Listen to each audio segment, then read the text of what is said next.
Okay.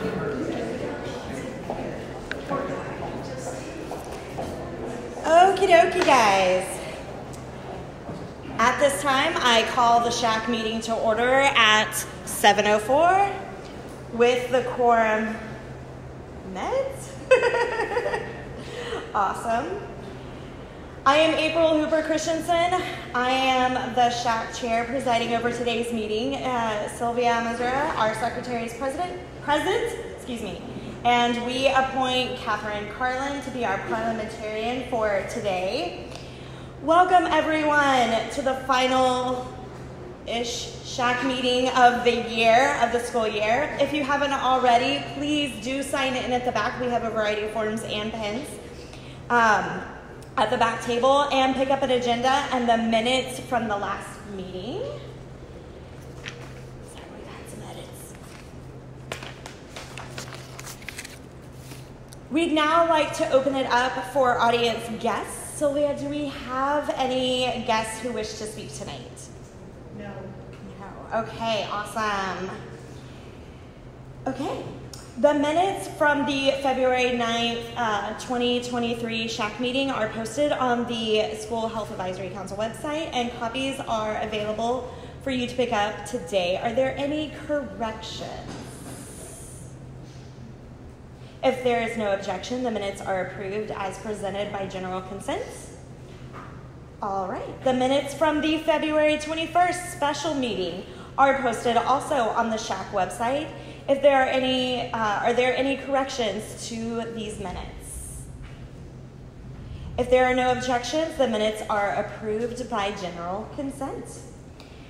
Curriculum Subcommittee. It has been requested by the staff to delay the CFB ISD created curriculum report to the Curriculum Subcommittee and ultimately to the SHAC until the first meeting of next year. This poses the issue that the subcommittees would normally be dissolved at the last meeting of the year, which would be today. Therefore, if there are no objections, we would allow the curriculum subcommittee to remain intact until next school year in order to complete their duties. Do I have any objections? Hearing no objections, the subcommittee will continue its duties by general consent. Election of officers, the next item of business. The officers of the SHAC are chair, co-chair, and secretary, according to the bylaws. The chair or co-chair, must be a parent member, and at least one of the two remaining officer positions shall be held by a parent or community member not employed by the district. The third position may be held by a CFB ISD employee. You must be a SHAC member to nominate or be nominated. Am I missing something? I was just going to forward your slide. Oh, I forgot it because we skipped things. Right. So my apologies. Oh, no worries. I am. Yes, my apologies. Okay. So, is it on the next? You're good. Okay, here we go. Nominations for the chair are now open. Yes? I'm not supposed to talk. Yes. I nominate Kathy Balehouse to the chair position. I second that nomination.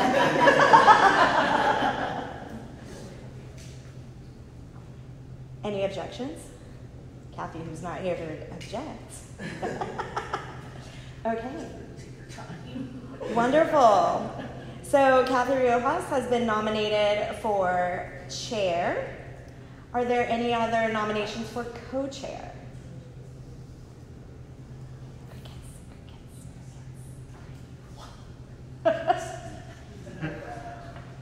Yeah. I would like to nominate April as a co-chair. Any objections? Okay.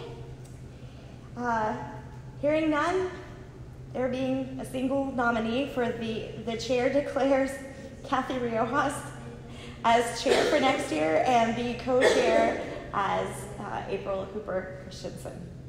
Congratulations.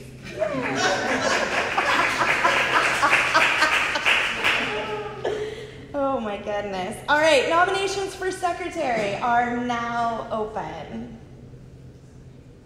Yes, ma'am. Nominate Sylvia. I second that nomination. And okay, thanks. I was going to offer my other hand for that one. Any objections? Congratulations, Sylvia. You are our amazing secretary yet again. Wonderful. Okay. The SHAC will present the final report for the year to the Board of Trustees at their June meeting. Because we are not yet prepared to provide our recommendations, it's been suggested that we hold a virtual meeting before that June school board meeting.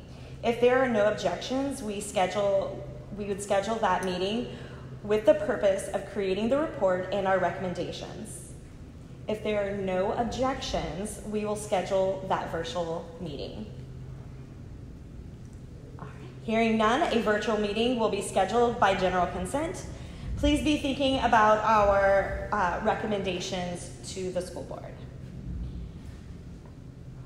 All right. We now would like to offer a wonderful presentation.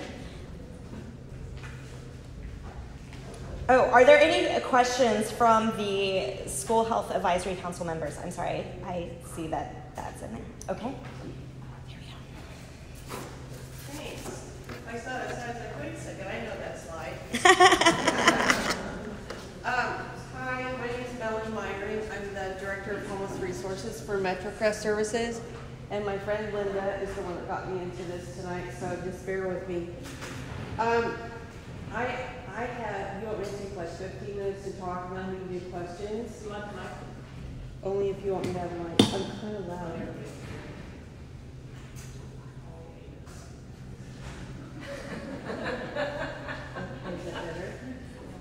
Is this better? Is that better? So my friend Linda came and asked me to talk about this because she actually got roped into coming to our first community coalition meeting at MetroCrest that we had when we started this program. I came to MetroCrest December 2021. They got a request from all the cities that we serve to be able to help with what's happening out there in our community with the number of people that are experiencing homelessness and how much that's been growing in our community since like the last 5 years. And so I came and said, well, we're going to do this. If we don't know, what do you want to do? Because we don't know what to do with this. MetroCrest has been around for 55 plus years, and it's been food pantry and housing resources and workforce and senior services that does an amazing job in the community, but it's never had to deal with people experiencing homelessness. So what do you do with that? So I happen to have a background in working with lots of things with families and people in poverty and sex trafficking and youth homelessness, and so it just kind of seemed to fit. Plus, my family and I have lived here since we moved to Texas in 2008. So we started together and said, what are we going to do? Because we know that all of these families and these individuals are having a housing crisis and they're experiencing homelessness, but there aren't any resources here. There's no shelters, there's no day shelters. There isn't anything for domestic violence if we have families coming experiencing homelessness through that, so what are we going to do? Well, MetroCrest Services serves Carrollton-Farmers Branch, Addison, Capel, and none of the cities want a shelter. So we still have to look at elsewhere if we want families or individuals who are experiencing homelessness. So it was kind of a conundrum. So what do we do? So I went to the cities and I asked the chief of police, the fire chiefs, the code compliance officers, who else? No, we didn't ask any positions that weren't hired positions, because this is not a political thing. This is you guys are boots on the ground, you're behind wheels of vehicles, you're behind mowers. What does that look like and what do you need from us? And just started gathering data. And I started with, let's talk about what homelessness is, and they all kind of roll their eyes, and we were at the Carrollton-Fire station, training station, because if you know, we're housed right now. For the next couple of weeks, we're kind of like nice in a little box. There's no place to go. So we were begging for rooms too to start this. And so I said, let's talk about what homelessness is. And they kind of rolled their eyes at me. And I said, no, I know what you know of homelessness from behind your cars, because you roll up in that on people experiencing homelessness from your police cars, from your fire trucks, in a whole different perspective, right? But mine's coming from being a very old social worker. And I want to talk to you about what that really is, to give you a perspective on what can and cannot happen for folks that we see that are experiencing homelessness. So I said, I want you to think about it this way. Homelessness is really people who are living in daily instability to begin with, who've had some kind of crisis, and they don't have any social capital to keep them buoyed and keep them up, and they end up experiencing homelessness.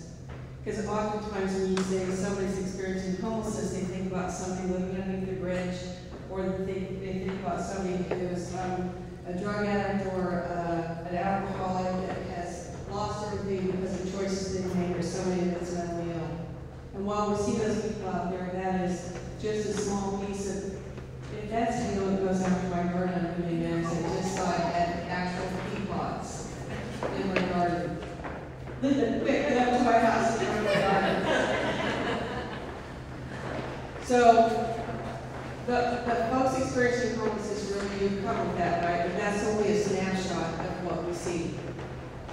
So if you think about things that we see in crisis every day, COVID, other kind of health crisis, some of us experience trouble with substances, some of us have mental health issues, but most of us, if we live in daily stability, also have people around us who are at about the same level of stability. So if that happens to us, we look through every kind of savings and every kind of planning that we have, we still have people who can sustain us in some way. Probably. You guys are like this level there. Everyone's got to look like this.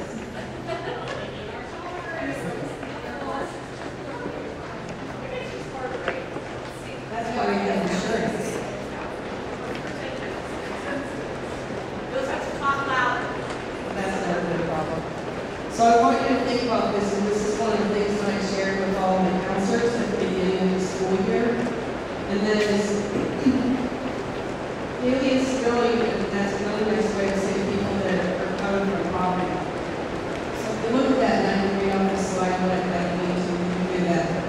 There are some things on here that kind of blow me away, and it's that 40% of Americans can't cover a $400 emergency.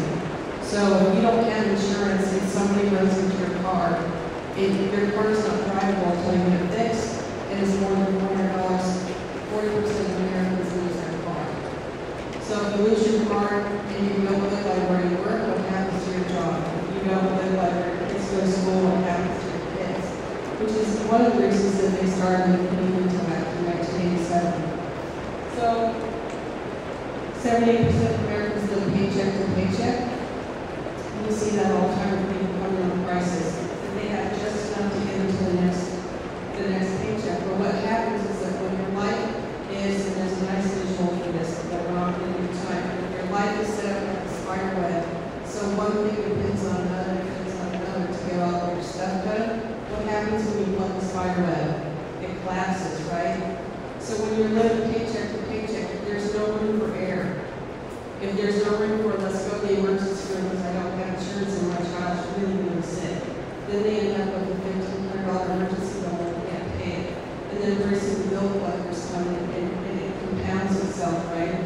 So for you guys, more often than not, the folks that are experiencing homelessness are coming from families like that, and whose children you can't sustain and get them to school.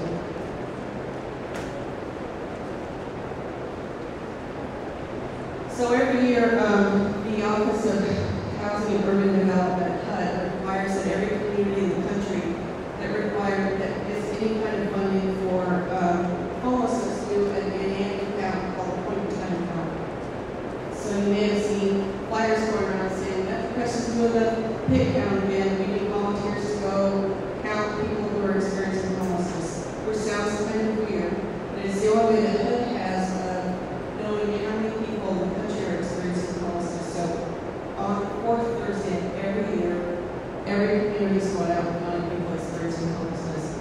very small snapshot of what the number is for the country.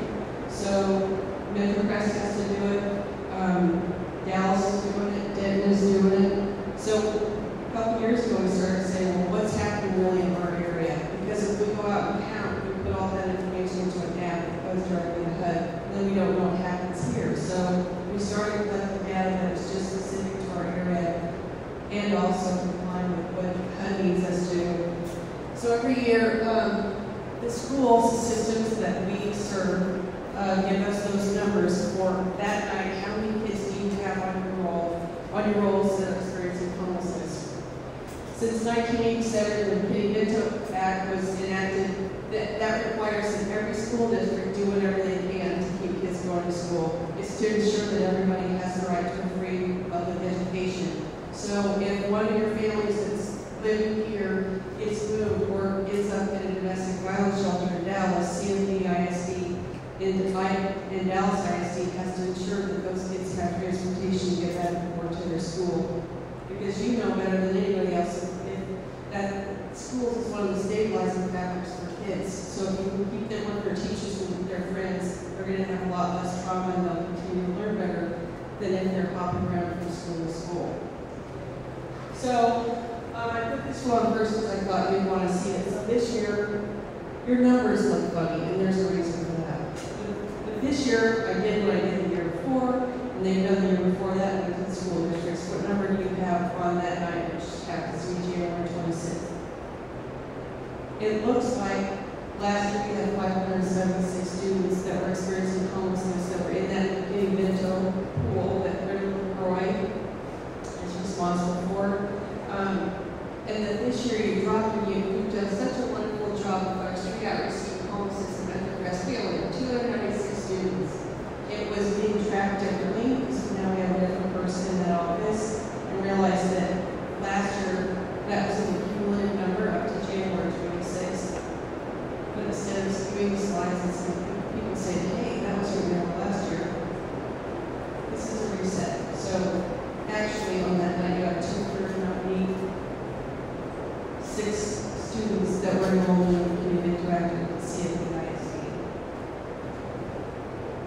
So on that night, we also go out and we start counting and looking at people that are literally unsheltered.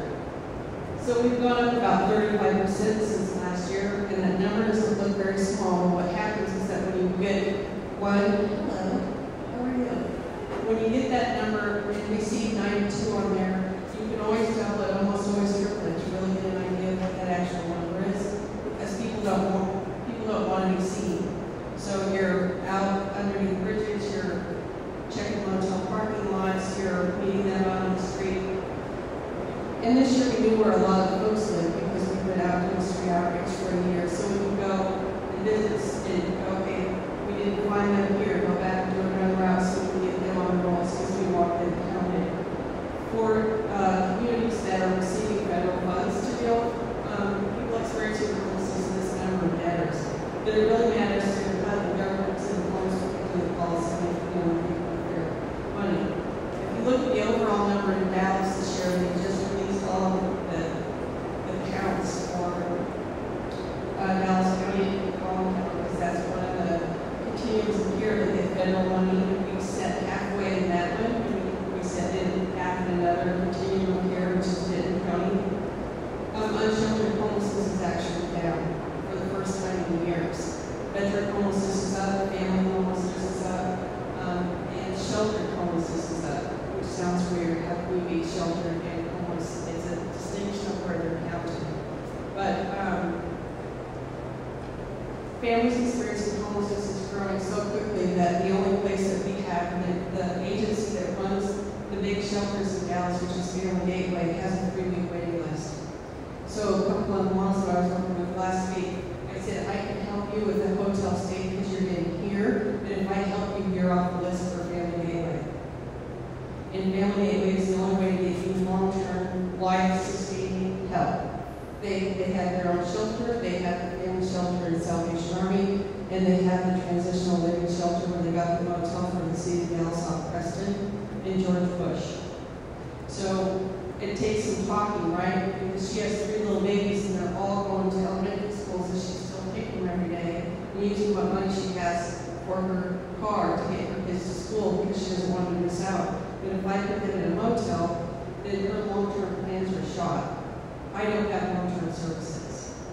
So you start having those conversations with people because it matters. And some people say, I don't care, just if you can just get us for a night. So I can help you with food, I can help you with gas to get to, she's trying to piece together work. So I can help you with that, but I don't have a long-term housing solution. That's your long-term housing solution. And so she took a risk. She said, okay. And she was calling me on the gateway, and taking her food, her gas in the car, and a week later she was in housing. And she called me last week and she said, thanks so much, because now my kids are getting picked up. I don't have to use my gas for that. And I have a lead on the job. And she said, if you could just help me with one more thing. I said, if you have enough gas to get to my office, I'll give you $60 worth of gas cards. Because she needed to go to Dallas to do some appointments to further, to get her further whatever journey is. But she had to make a choice. Where am I going to hide in Madison with 3 little babies in the car? So my kids are safe, but I can get long-term help. And that's the reality of our families are facing. If you have questions, just holler because I'll talk your ear off. Here's the last one. So most of you probably know this, but in our area we have about 2,000 people that live in long-term stay hotels. And while that sounds like a really good solution, it is a roof over your head. And what happens is that once you get in there, you can't get out. So you pay, I paid for a woman, her daughter goes to Newman Smith. Paid for her at Roadway Inn is $474.60 a week for her to stay there. And the reason I'm paying for that is because I'm partnering with Salvation Army to get her somewhere long-term where she can sustain herself. So I use my diversion money for that. So $474.60 one week, I can do that. Then it's $474.60 the next week. Close, and then they start paying on it. But then 7 days later, it's done $474.60. Pretty soon they can't pay for it. But if you can't pay for it, then you also have to be able to feed yourself. And if you're not in a place like Budget Sweets that doesn't have a kitchen, you're going through drive-thrus, or you're buying the most expensive food out of a 7-Eleven. And then you're not able to pay and save the 3 times the amount of rent that you need to get into an apartment, plus the first month's rent. It just starts adding up. And you're thinking, well, what about the savings? There is no savings account. And what about the friends and family? Well, remember what we just said about social capital. We all hang with the people that are about our same level, whatever that level is. So if you're in daily instability, most of your friends and family are probably there too. And if you get untoppled, they can only help you so long. So our kids, they're going to school that are couch surfing. Couch surf is going from one couch to another because that family that's keeping them can only keep them so long, and then they have to move on because they can't keep feeding them. They can't continue to sustain their family and the kids that come stay with them, so it's a trap. So people say, why don't people just go get a job and they would be homeless anymore? We'll use people first language.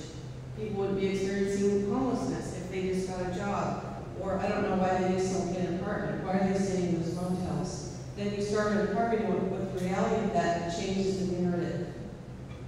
Not to say that there's about 35% of people that we meet out there that really do have substance abuse problems and mental health problems. That's another bucket.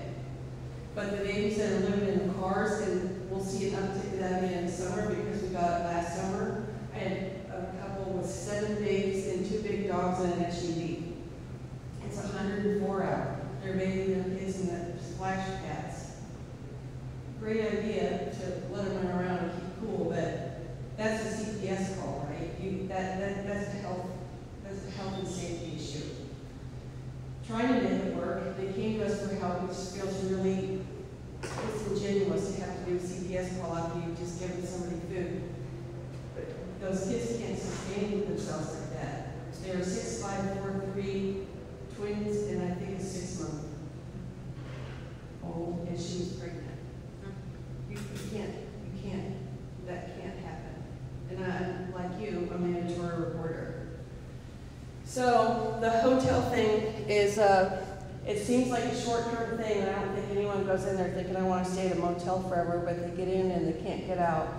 So what I've been gifted with is I have a small budget that's diversion money, which is actually a federal program that they have for diversion, and that is do whatever you can to keep a family or keep an individual from going into a shelter. So then the conversation changes. You have some people that might be able to let you stay with them.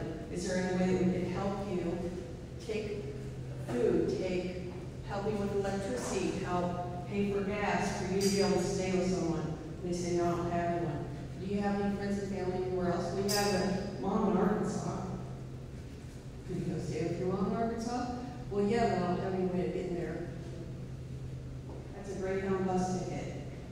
If I can verify with mom that you will no longer be homeless if you get there, you can set up a system so you can stay for a certain period of time and get yourself stabilized. That's $54 I can spend, or 100, or 300, because we have 2,000 shelter beds in the city of Dallas, and we have 4,465, I think, this year on the pit count. The math doesn't add up. Even if everybody wanted to go to shelter, there's not enough beds. And in Denton County, they have around 200 shelter beds, and they had 465 last year on the pit count. So it's about double the number of unsheltered homeless to the number of beds available. So if we can try and keep you out of the system trying to get into a shelter, let's do that. So we periodically, I'll get a call from a mom, usually single moms. Sometimes they're old families with kids who go to CFEISD, and the moms are working and the kids are in school and they've been doing that, and the moms are doing whatever they can. I think if we can all keep them here and keep the kids in their schools, don't we want to do that? So some of the times I have to decide on a very small budget, what can we do for these families to keep them where they are, keep the moms going, and the kids with some kind of stability for themselves. And you can hear it. The mom that, I had a mom that makes more money than I do, but her husband went to the river for a domestic violence charge. It was a felony, so it was very serious. So he's completely out of the picture. Somebody rented her car but didn't have insurance, so she lost her car. So she's staying in a motel, and she's spending all of her money paying for the motel. She makes more money than me, Ubering each one of her kids to their respective schools, and then paying for all her food to eat out. She couldn't sustain it. I'm like, have you talked to the school? Are these kids in CFEIC? Yeah. I go, you got to talk to my friend in LaCroix. Well, why? I go, well, because that's 4 Uber rides that you don't have to pay for in a day, because they will come get your kids. It'll take a few days because you just can't do that on time. Transportation takes a minute, but let's get your kids set up with transportation to keep them in school.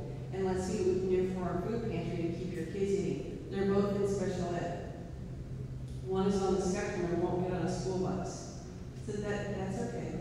The school district can help with that. They know this is their area of expertise. They have provisions for that. The kids, they can come pick up the kids in a way that helps get them to school, that we can make arrangements with that. We got her into an apartment, and the kids, as far as I know, are going to school every day, and she's doing her job, and hopefully we can get her down the road to get connected to on-road lending and get a car. But I don't know why we try and put her in a shelter system when she's already here. Her kids are here. If she had to go to Family Gateway, she would have had to walk down there with 2 kids that are on the spectrum. And then they have 3-week waiting list anyway. So those situations get really difficult sometimes. So what we found out with the people who live in our area that are experiencing homelessness, they've been up here, or they have been experiencing homelessness for a little over 4 years. And that makes a difference because chronic homelessness is considered chronic when you've been homeless for 1 year and you have at least one disabling event. So the fact that a lot of our folks have been homeless, experiencing homelessness for 4 years is a big deal. And what that tells us that while people say, well, we have a lot of people experiencing homelessness because of the DART train, people don't ride the DART train up here to be homeless for 4 years. We have a lot of people who are experiencing homelessness that ride the DART. We see them all the time. They go up and down. Most of them go back to Dallas to stay overnight.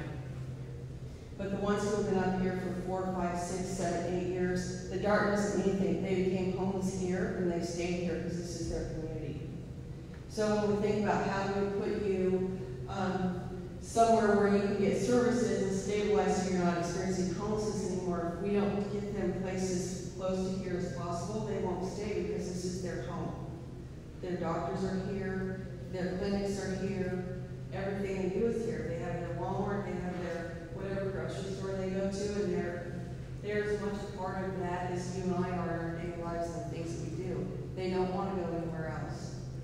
So we just, a friend that I met January 26, 2022, we got housed 3 months ago in an apartment. He's been living underneath the bridge here for 15 years, and he's the coolest human ever. But I couldn't find an apartment that would take him with a voucher here, so he's just into Dallas, that he's close enough he can come back and go to his doctors and go back to his Walmart, and every once in a while still see him panhandling because he doesn't have his disability yet. So I would visit and I said, well, let me see. He goes, you gotta see the art I got. And I said, art, okay, let me see what you got. He goes, well, I was panhandling the other day and I got all the stuff that I needed to get from the pharmacy. So I went to the Goodwill and you got to see my pictures. So every nail that was left in the apartment from all the people who lived there before, he bought little pieces from the Goodwill. Every time he's got a little extra money, and so you have these pictures that are randomly placed all around his apartment, and it's the cutest thing. And he said, I gotta show you something else. I said, what do you got? And he goes, you step on this pad right here, and the top pops up on your trash can. And I wanted to say, oh, Steve, I know that because I bought that for you at Walmart. But I said, isn't that something? So every time it's like a child at Christmas, because he has an $8 trash can from Walmart that you step on the lever and the top comes up. He's not, but he was so out of commission for so many years, that is still an amazement to him. And I think this has been his home. We owe it to him to help him live a different life if he wants it, and he did. It took a year of just going back and visiting before he said, well, maybe I will talk to you about that housing thing. Do y'all also offer like budget management classes to help them once they get back on track? My dad was homeless, and that was his hardest. His was because he had schizophrenia and he self-medicated with drugs, and he got disability and such. He could not handle a budget. He could not wrap his brain around the numbers. So, yeah, and part of my friends, his biggest concern when I first met him was he couldn't imagine how he would pay an electric bill. Right. That's how our relationship started. And that's so scary and intimidating to them, much less when they go and people are mean to them because of their situation and such. You know, it's all overwhelming.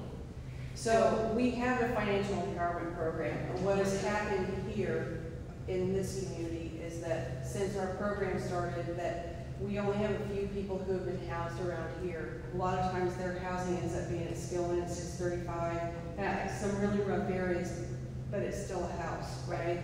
And the agencies get paid to be housing navigators through the federal housing system, where we get people, how we get them housed. So they end up with other case managers, and the only thing we've been able to do when that happens is just help sustain them and visit them because it's the relationship, right?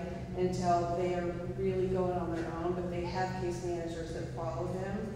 And for the guys that have been house close here, we keep a really close eye on them, and the outreach workers that go out with me really end up being part of their social capital circle, and so we talk about that. But that was his biggest concern. That's too much for me. I don't know how to pay an electric bill. And a year later, he said, I'll go on the housing list. It's just really sweet to see what's happened in his life. Yeah. He's my age, so that's a very humbling thing to go see him.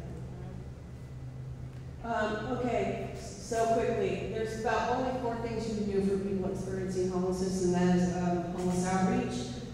That's diversion services, which we talked about, emergency shelter, which I talked to you about, and supportive housing. And those supportive housing programs are all federally funded. They have to go through the housing list to get on it. That means they have to get put through a series of assessments, and right now there's about 1,700 people on the housing list. And Housing Board, which used to be Metro Dallas Homeless Alliance, runs that list. So on that list for the people we put on and advocate why they need to go higher on the list. We have to prove how long they've been experiencing homelessness, if there's any kind of disability that starts happening, and making sure that they stay active on there so they can get housed. So because we don't have a shelter here and we don't have federal housing programs, the two things that Country Crest started doing was diversion and outreach. So in July, I launched my first group of volunteers, and I forced Linda to go through the training. And I said, I need people who care about human beings that aren't afraid to go talk to somebody and aren't delicate, because working with these people can be really traumatic. So you end up with secondary trauma usually when you see some of their situations. She said, I'm in. So she can do it in the summer, but for some reason she has a job, so she can't do it during the school year. I have 14 volunteers who go out 3 days a week, and we go out and love on people and start restoring hope and dignity. And look people in the eye, shake their hands, and say, you matter as a human being, what can I do for you today? That's not literally what we say, but that's the implied message. Because they matter, and the families matter, because the moms are in crisis, and sometimes, as we know, moms and dads and kids in crisis aren't always very pleasant. So we talk a lot about, to our volunteers about you may get this response, but you got to consider where they're coming from. That's the whole trauma-informed thing. And try telling a 78-year-old volunteer that, who has no idea what you're talking about. But they love people, and they're out there, and it's working. In fact, it's working so good that I just got my first employee that's actually paid. Those volunteers are employees, but they don't get paid. 2 months ago, and we have so many people that were being out on the streets now can hardly keep up with what their needs are, getting them document ready. Because documents are the hardest thing to steal and the most wanted thing out on the street. Because if you don't have an ID, you can't get into a motel, you can't get into a shelter. Imagine you can't get in a shelter because you're experiencing homelessness because you don't have an ID, but it's hard to get an ID when you're experiencing homelessness because you know what it's like going to the DMV. And that is if you already have your birth certificate and your social security card. Imagine if you have to start all of that over again. So we work on that, and it takes 8 weeks or more to get all of those things ready to get an appointment to get somebody in, but it's working. So that is a really long-winded way, and I was trying to be succinct of what we're doing and how we're trying to support the school district. I don't know if you have any questions, if I covered anything you want to know, but that is it in a very quick nutshell. Are y'all also working with other community organizations like the VA and such, and aiding them in that direction as well? Yes. So all of us that work in the homelessness space are what it's called. We're part of Housing Forward for Dallas and Collin County. So all of us work together, and we ask questions. If you're a vet, I know that there's a program that I can call and say, I have somebody here who's a veteran. They can prove their status and they really want housed. And that's a fast track to get them out. And if I meet her and she says, I'm experiencing substance abuse and I don't want to be like this anymore, I'm willing to go to treatment, I call our calling and I say, I have a woman up here who really wants to go to treatment. They'll say, when can I go to see? And they'll get her out of here and put her in a program somewhere in the United States that fits for what she needs. So you have to do that because it takes a group of people to get folks off the streets because their needs are so great. So we got to meet them where they are and see what they need to start working from there. If they're in Denton County, it's a different story because anybody who has kids in schools that are north of the Dallas-Denton County line, all of those services go to Denton because they're federally funded through that continuum of care. So it gets me one of those things like, am I in Denton County? Am I in Dallas County? And sometimes you just say, yeah, I think I'm in Denton County, we're going. Because the services are easier to access because there's less population there. Tell about the shower bag. Oh, okay. So we just started partnering with Lance Alinsky. Oh man, I guess I didn't do that. Oh. So you know about basic services, shelter bed, affordable housing. Laundry and showers is a problem. So if you're trying to work and you're experiencing homelessness, people don't want to hire you if you smell. If you're living in your car and you can't have access to a shower, it doesn't take very long before somebody doesn't want to come to work because you smell, right? That's the realities of living out there. So we're like, what can we do for showers? You have to go to our calling, which is down on Cesar Chavez and I-35 5:30, or you have to save your money and belong to a rec center or try to get a motel room every once in a while. So we paired with Lance Zielinski, starting in January, who has, his mission really is to restore dignity to people, and he has mobile shower units. He goes all over the DFW area. So on Fridays, we started having mobile street-side showers come, and we're set up at North Dallas Family Church down Josie, on the other side of Turner, in their parking lot. And so people can come and they get clean clothes, they get a shower, they get a hot meal, and they get loved on if they want it. There's some who don't. But we're just trying to get that off the ground and have more people utilize it, because we know there's a lot of friends out here that live outside, and that's a way out of providing help. And a couple weeks ago, one of my friends that I see on the street all the time said, "Adrian, are you coming?" He goes, "Is that a warrant around that?" No, I don't care if you have a warrant. This is it. He came to and down, he's looking around like, is this going to happen? So it's another relationship thing. It's like, no, keep coming. And there's the people that trust you come, and they get showers and go, "Wow, this is really great. I'm coming back." And then you see them come back the next week and they're really excited. They have clean underwear, clean socks, new shoes, pants, 2 shirts, and the showers are just like our showers. Ceramic toilets, full-size shampoos. It's like you're in a little motel room. It's really a lovely experience. You get 20 minutes in there, you get all the stuff you need, you get a razor if you want to shave. And for 20 minutes, there's this beautiful music that's piped in. Everyone leaves you alone, no one's stealing your stuff, and it's just a really beautiful experience. And then if you want to eat when you're done, we'll load you up with food and you can have a really nice hot meal. So it's really lovely. We just got to get more folks there, so I think it's a marketing thing.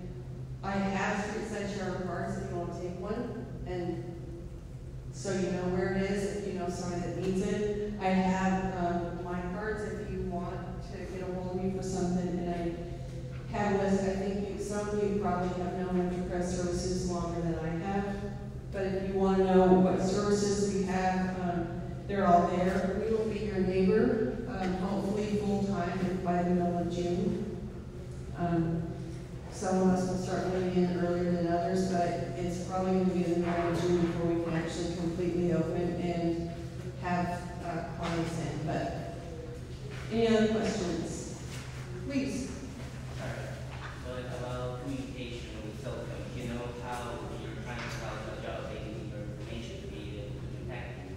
How are they going to be able to do that if there's a different phone which wouldn't allow them to be able to have such communication with it? That's a really good question. A lot of our folks that we work with have cell phones. If you get SNAP benefits, you can have a free phone, and a lot of them get free or reduced phones from other organizations. And some of them have data sometimes, and some of them don't. So if they don't answer their phone, I can pull out my own cell phone and text them, because they know where they get by businesses and have Wi-Fi. If they don't, then it becomes harder, because then we just have to keep going back to where it is they stay. And it gets really hard when city services disrupts them and takes some stuff away from their camp and moves them, and we have to find them again, especially if we're working on documents and things like that for them. But you'd be surprised how many have their own cell phones. And there's a network of folks who've been out for a really long time who know each other. We'll run into somebody and say, "Hey, have you seen John?" And I'll say, "Yeah, I think he moved down here," or blah, blah, blah. So, but that's a good question. All right, thanks for having me. Appreciate it.